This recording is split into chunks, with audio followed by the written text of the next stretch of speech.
আসসালামু আলাইকুম। আমার প্রিয় আপু ভাইয়ারা সবাই কেমন আছেন? আশা করি আল্লাহর রহমতে ভালো আছেন, সুস্থ আছেন। আজকে আমাদের রাজশাহীর প্রিয় একটা ভর্তা শেয়ার করব। প্রত্যেকদিন একই রকম রান্নাবান্না এই ঝোল-ঝাল খেতেও যেমন ভালো লাগে না, আমার আপুদের সাথে তেমনি একই রকম রান্নাবান্না শেয়ার করতেও ভালো লাগে না।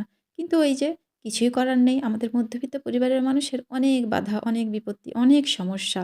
তো যাই হোক, সব সমস্যার মধ্যেও আমাদের জীবন চলবেই জীবনের মতো। তাই না?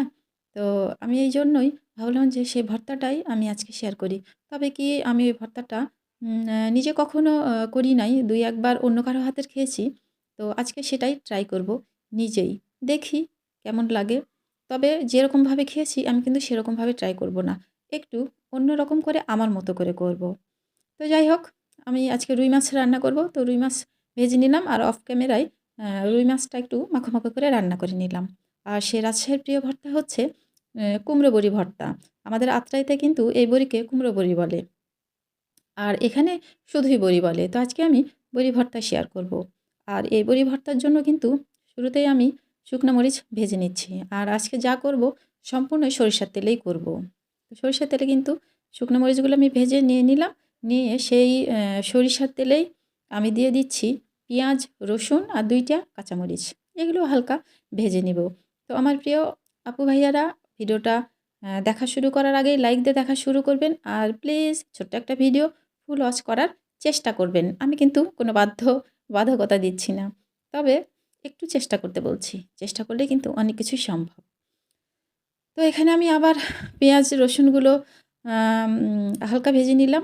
আর একটু ধনেপাতা ছিল কিন্তু ধনেপাতাও দিয়েছি। দিয়ে আবার কড়াইয়ে তেল দিলাম। দিয়ে আমি বড়িগুলো হালকা করে ভেজে নিলাম। খুব বেশি বড়ি ভাজবো না। দিয়ে এবার কিন্তু চলে আসলাম পাটায়। আজকে বাটাবাটি করে ভর্তা করব। প্রত্যেকদিন তো শুধু হাতে মাখায় ভর্তা করি। তো আমি নিয়ে নিয়েছি লবণ। লবণে কিন্তু সেই শুকনো মরিচগুলো ভাজা ছিল, খুবই মচমচে হয়েছিল। ওগুলো আমি গুঁড়ো করে নিচ্ছি। নিয়ে পর্যায়ক্রমে একে, একে সবগুলোই দিব। দিয়ে এভাবে বেটে ভর্তা করে নিব। তো আমার প্রিয় আপু ভাইয়ারা, আমি জানি যে ভিডিও প্রত্যেকদিনই আপলোড করি। আর আমি চেষ্টা করি প্রত্যেককেই হচ্ছে সাপোর্ট করার। প্রত্যেকে আমি আসলে সাপোর্ট দিও। একদিনে সম্ভব হয় না, আমি ২ দিনে দিই। আর যারা নতুন আমার বন্ধু হয়েছেন, তারা অবশ্যই ওয়েট করবেন এবং অনেক সময় দেখা যায় যে অনেক পেছনে চলে যান। খুঁজে পাই না অথবা ভুলে যাই। এরকম কারণে হয়তো সাবস্ক্রাইব করতে বা আপনাদেরকে বন্ধু করতে আমার দেরি হয়ে যায়। তো প্লিজ দয়া করে একটু যদি মনে করিয়ে দেন নতুন করে আবার, তাহলে কিন্তু ভালোই হয়। তো যাই হোক, এখানে কিন্তু আমি বড়িগুলো সবই বেটে নিলাম। দিয়ে সে ভাজা পেঁয়াজ, রসুন আর কাঁচামরিচটা দিয়ে দিলাম। দিয়ে এখন বেটে নিচ্ছি।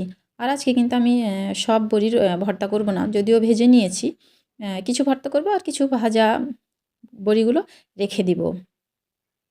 তো যেহেতু আমি এরকম করে এই ভর্তাটা কখনো খাইনি, আর আমি বড়ি ভর্তা কিন্তু খুবই যে বেশি পছন্দ করি তা না। যদিও আমি ভর্তা খেতে খুব ভালোবাসি, কিন্তু বড়ি ভর্তা অতটা বেশি পছন্দ করি না। কারণ এটা আমি আসলেই কখনো খাইনি। আমার শ্বশুরবাড়িতে এসেই যে ২-১ বার খাওয়া হয়েছে তাই। তো আমি এখানে কিন্তু আবার হচ্ছে সব ভালো করে মিক্সড করে নিচ্ছি। আর একটু লবণও চেক করে নিয়েছি। আর দিয়ে দিলাম আবার সরিষার তেল। তো সুন্দর করে তো ভর্তা করে নিলাম। নিয়ে খেতে বসে গেলাম মা ছেলে। আজকে একটু টেস্ট করে দেখব। তো আগে জুবাইরের আব্বু খেয়ে নিয়েছে। যখন খাচ্ছিলাম জিজ্ঞেস করছিলাম, তো তখন বলছিল যে, "না, মোটামুটি খেতে ভালোই হয়েছে।" তো এখানে আমি আলু ভর্তা করে নিয়েছি অফ ক্যামেরায়। আর টমেটো ভর্তা তো থাকবেই। আর সেই বড়ি ভর্তা। তো আলহামদুলিল্লাহ খেতে খুব ভালো লাগছিল। আমার প্রিয় আপু ভাইয়েরা অবশ্যই একবার এই ভর্তাটা ট্রাই করে দেখবেন। খেতে কিন্তু ভালো লাগবে। তো আজকের ভিডিওটা এই পর্যন্তই। সবাই ভালো থাকবেন, সুস্থ থাকবেন। ফিরে আসবো নতুন কোনো ব্লগ ভিডিও নিয়ে। আল্লাহ হাফেজ।